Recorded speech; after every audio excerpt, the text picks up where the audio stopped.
estamos haciendo un llamado a todos los bloques legislativos, a todas las fuerzas que están representadas por los 137 asambleístas de la Asamblea para construir esta agenda. Es decir, que aquí ¿Incluidos los correístas? Incluido el correísmo, incluido social cristiano, incluido, creo, incluido todo el mundo. Aquí nos debemos convocar todos porque esa va a ser la cara de presentación de la Asamblea durante estos 2 años y va a ser la hoja de ruta por la que vamos a caminar. ¿Y cuál ha sido la respuesta?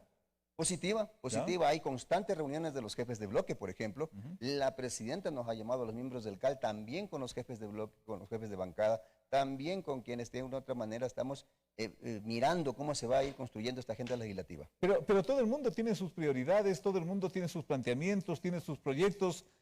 A algo habrá que darle urgencia. Por supuesto, hay temas que van a tener que ser tratados con absoluta prioridad, ¿no? Ejemplo. A ver, aquí vamos a trabajar con 2 temas que van a ir de la mano, la legislación y la fiscalización. Eso es obvio. ¿No? Con 2 temas que tienen que ir absolutamente de la mano. Hay temas de fiscalización urgente, el tema hospitales, por ejemplo, que no podemos dejarlos de ver de un lado, y por otro lado el tema de la fiscalización, por ejemplo, la reforma tributaria que sabemos que va a venir, y que es más, le hacemos un llamado público al presidente que la envíe, porque para nosotros, al menos desde el punto de vista de Pachacuti y de algunos sectores que están en la Asamblea, hemos dicho que es urgente derogar el 2% de impuesto sobre los ingresos de los microempresarios. Eso es urgente, eso es para ayer. Estamos esperando que llegue esa reforma tributaria, que es una de las cosas en las que se van a topar también temas como el posible subida de impuestos, cosa que nosotros hemos dicho que en este acuerdo es una línea roja y que no estamos dispuestos a aceptar. La reforma tributaria va a ser la primera gran prueba de fuego.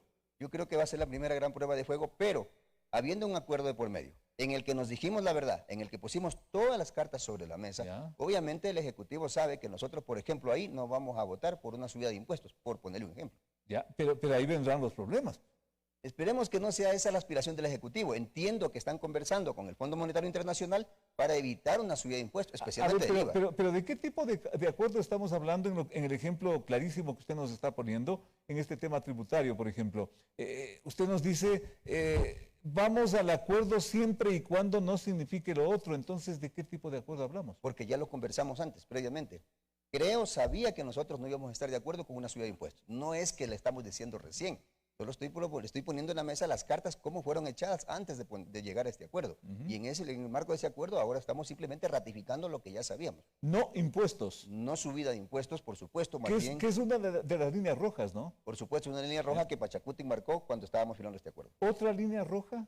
Otra línea roja que quizás no venga en esa reforma tributaria, ojalá no venga, es el tema de no a la privatización, especialmente de la seguridad social, que es uno de los temas que se había dicho en campaña por parte del presidente, que podría derivar a la iniciativa privada, que es una forma de decir privatización, de la seguridad social. Ahí también tenemos nosotros marcado y advertido y prevenido y dicho sobre la mesa de que no vamos a aceptar eso. Porque si es que esa línea roja pretende sortear el Ejecutivo, por sus razones de gobierno, por último, ahí termina el acuerdo. Más que terminar el acuerdo, para empezar, no va a tener nuestros votos. Ahí no funciona el acuerdo. Ahí no funciona. Sí, ahí no va a haber votos de Pachacuti para esas líneas rojas, porque nosotros hemos dicho claramente que por ese camino no vamos. Creo que hay otras alternativas, se las estamos expresando día a día, y es más, hemos invitado a que estos temas, antes de ser enviados al legislativo, sean dialogados. Pero razón consecuentemente tenía esa expresión que decían que este acuerdo estaba pegado con saliva, ¿no? No tanto así, porque también hay coincidencias, ¿no? Tenemos coincidencias que aspiramos de que sean las primeras que empiecen a llegar. La ley de educación superior, por ejemplo, en la que coincidimos, que tenemos que eliminar el examen de libre acceso a la universidad para poder cambiarlo a lo mejor por un propedéutico, por otra fórmula. Incluso el presidente hablaba de eliminar la CENESID. Estamos conversando sobre ese tema. Hay una coincidencia. El tema de la eliminación del 2% de los microempresarios sobre los ingresos de los microempresarios es otro acuerdo que nosotros tenemos y vamos a cumplirlo, porque y repito, eso es algo urgente. Ahí empieza usted a tener coincidencia. El tema de la fiscalización, el tema de los funcionarios corruptos. Por ejemplo, el presidente tiene clara conciencia de cómo el tema de los contratos petroleros nos están afectando. Hay pozos petroleros en los que nos sale más caro extraer el petróleo que venderlo. Esas cosas debemos ir viendo cómo las reformamos. Esos son temas en los que tenemos coincidencia y tenemos que avanzar. Pero solo nos menciona 4, otro acuerdo.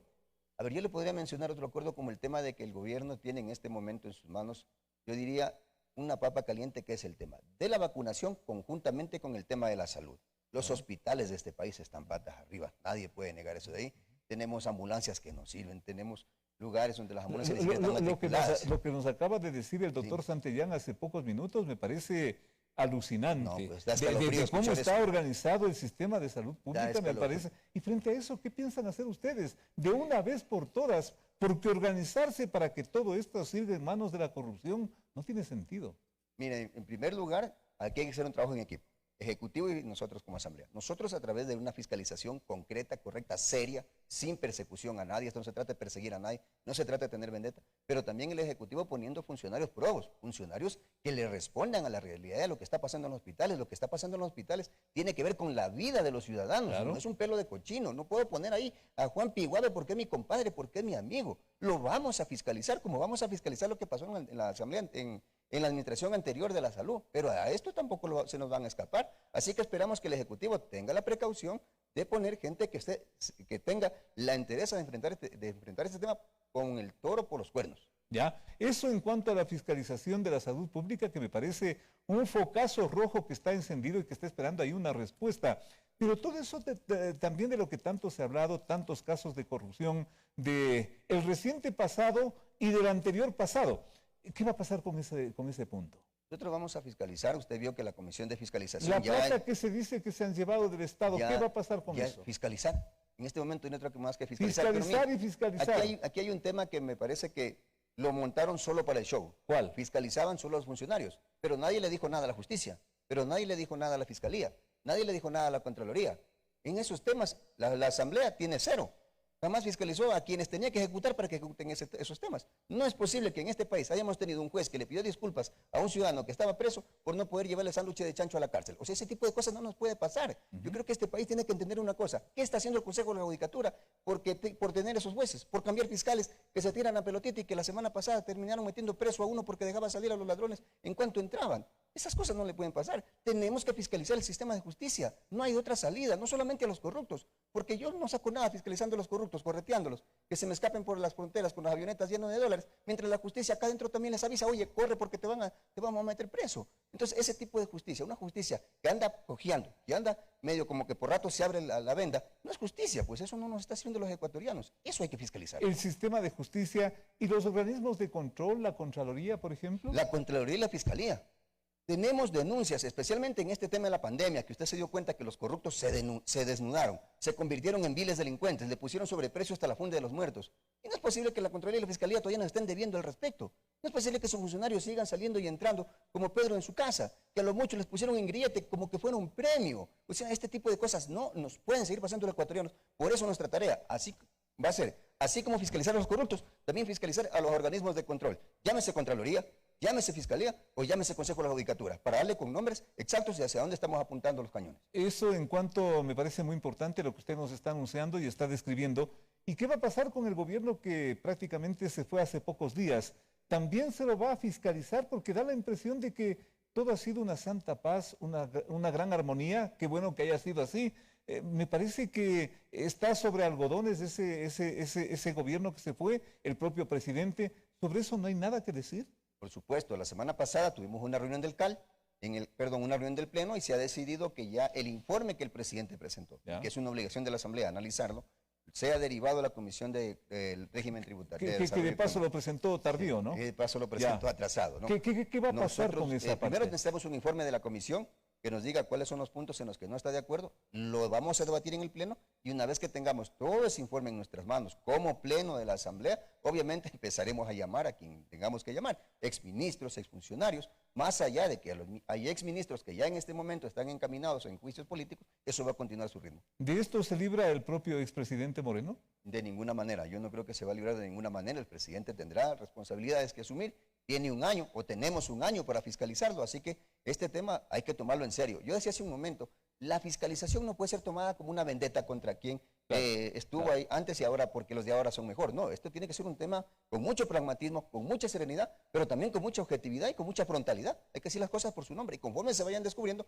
las vamos a ir diciendo. ¿Pero esto también no habrá sido parte de la negociación del gran acuerdo para no fiscalizarle al que se fue? De ninguna manera. Yo le puedo decir totalmente... Porque usted sabe cómo son las negociaciones políticas. Eso que no se sabe y después así ha sido. No, en este acuerdo, para empezar, hay dos cosas que a nosotros nos parecen fundamentales. Que cuando nos sentamos a dialogar, estuvieron todas las cartas sobre la mesa. El gobierno sabe todas nuestras líneas rojas. Una, Dos, leímos hasta la letra más chiquita del acuerdo. Es decir, aquí no hay gato por liebre. No es que mañana nos vamos a decir, nos han engañado, de ninguna manera. Ni creo poder decir nos han engañado, ni los independientes, ni la izquierda democrática. Este fue un acuerdo que se basó en la verdad y que hablamos las cosas con claridad. En ese sentido, jamás parte del acuerdo fue, por ejemplo, perdonarlo al gobierno anterior. Eso no tiene nada que ver. Eso va a ser materia de fiscalización y vamos a apoyar ahora mismo que, por ejemplo, tenemos una comisión de fiscalización que se plantea más de 50 ítems para fiscalizar. Va a tener todo nuestro respaldo, desde el CAL, desde la presidencia de la Asamblea, porque es nuestra obligación como ecuatorianos. Bueno, ahí vamos a estar pendientes y el país está también con los ojos abiertos, sobre todo lo que nos acaba de detallar nuestro invitado, el abogado Darwin Pereira, miembro del Consejo Administrativo de la Legislatura CAL. Consejo Administrativo de la Legislatura CAL. Qué largo, pero así es, CAL. Ya volvemos con más en un momento.